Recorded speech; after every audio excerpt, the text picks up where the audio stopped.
then who is mother? Again we do the same mistake which happens to the ignorant mind. We take the body as the consciousness. When we say Sri Aurobindo, mother very clearly says that it is the body which was inhabited by you. In the relics, what do we write? We don't say that the relic is Sri Aurobindo. The relic is that which inhabited Sri Aurobindo's consciousness. But the relic also becomes very active because of some supramental vibrations, which we call it as prophesizing. Many yogis can do that, a very lower overmind aspect of prophecy.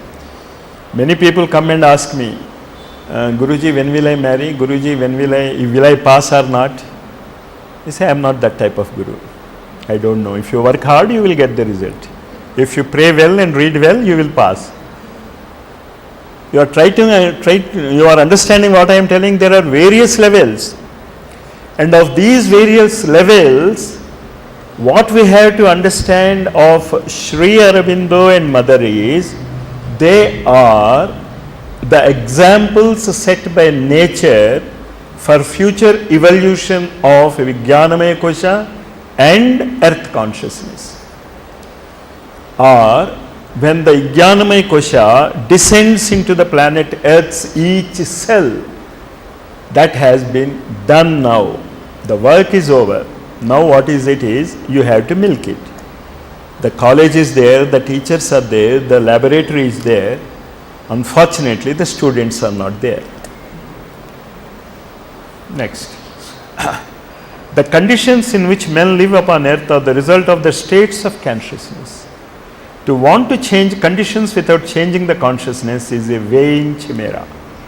So this is what you should understand, that whole knowledge is changing your consciousness. Physically, a chemist changes his consciousness by studying chemistry. A physicist changes his consciousness by studying physics. Is it not? A yogi changes his consciousness by reading the yogic scriptures. That is what Aurobindo says, the Shastra. And for integral yoga, there is no Shastra. We have to create it. When the Vijnanamaya Kosha becomes as dominant as the Manomaya Kosha, there also will have this type of education. But we are the forerunners. Next. You have to become. It is laziness to become that makes one worship. When you are worshipping something, you remember that you are lazy. When you are not trying to becoming it, you try to understand what Mother says in it. She is not saying don't worship, but every day your worship must take you to your Ishta Devata.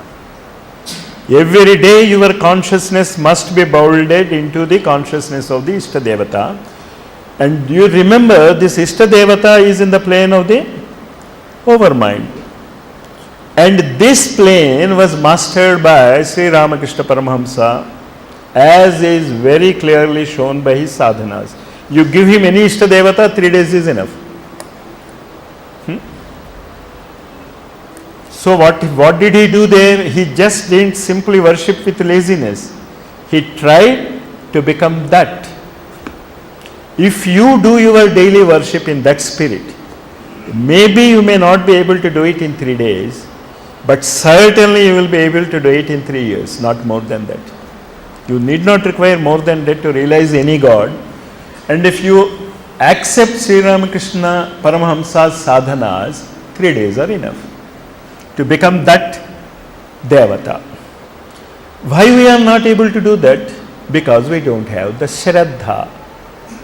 And now you try to understand what Shraddha is. Shraddha is a supramental quality reflecting in the Manomaya plane. You always remember it. Shraddha is not a mental quality. That is why we are so lacking in Shraddha. Shraddha mayoyam purushaha yoya shraddhasya eva saha.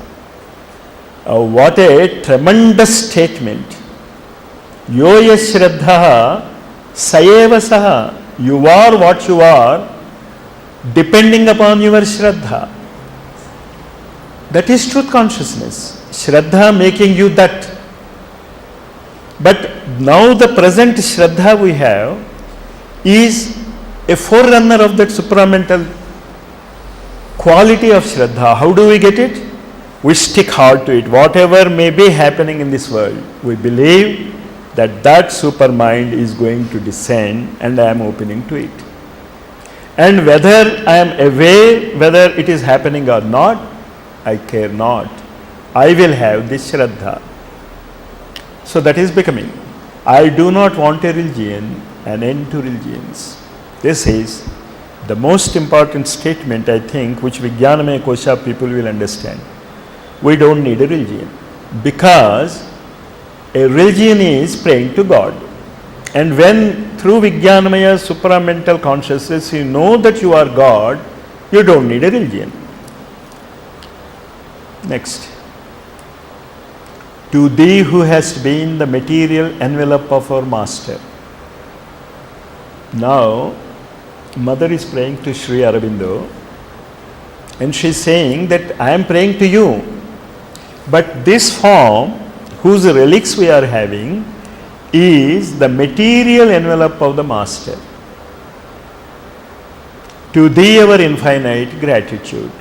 And many times Mother has told a story that this is what we lack in all noble qualities. You heard the story of that? There was a meeting where all noble qualities were invited to the kingdom of heaven. Everyone came there in their splendors, but this gratitude came as a simple, because gratitude is so simple. She was not allowed. Huh? It was a drama actually. Huh? It was a drama. Drama, of course. Very beautiful. Because we forget the gratitude, and we don't show the gratitude, we are not humane.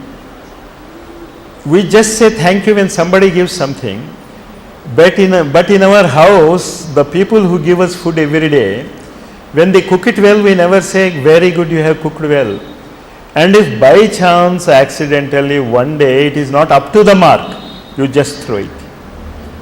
That is the gratitude. You're eating every day what they have cooked.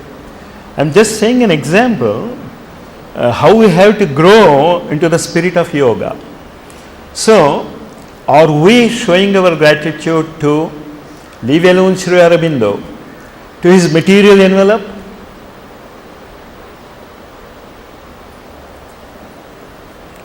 Can I make my point? You want to be always where your lover is it not?